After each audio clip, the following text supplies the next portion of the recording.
I can do without the winter. I'd rather have the summer. I can sweat better than I can trying to stay warm.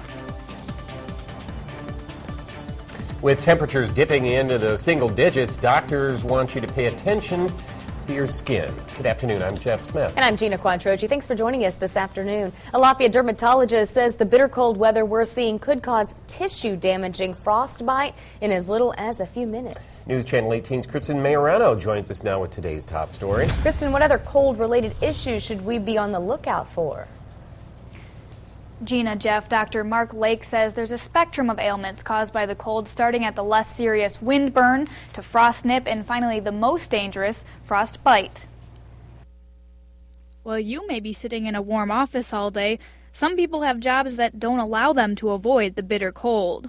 I'm one of those that pays attention to the weather, unlike some people, and say, who cares? Lafayette postman Michael Berry says he cares because he spends most of his day outside, and frostbite is a constant concern. Once we're out, what we have is what we have, because once we get cold and our clothes get wet, we're stuck with it. Without his vigilance, Berry's job could be dangerous. Lafayette dermatologist Mark Lake says there are a variety of cold-related issues when the temperature and humidity drop.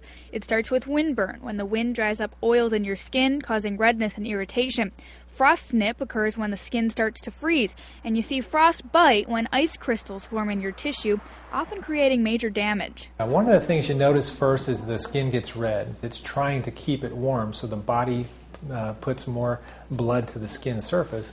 Dr. Lake says to help prevent windburn and even sunburn in the wintertime, you should use sunscreen on any exposed skin, particularly one that includes zinc. But for the best protection, he suggests simply gloves and scarf. And one of the ways that you can help to prevent it is to wear multiple thin layers of insulating clothing.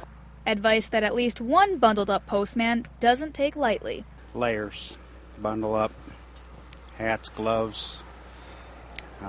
Kind of take a little break in between in the truck with what we can with the heat, but in the truck. But it's basically layers. At one point, Dr. Lake mentioned for treating frostbite, don't rub your hands together when you're cold. Instead, use either passive warming, going indoors, or active warming, doing things like putting your hands in warm water to speed up the warming process.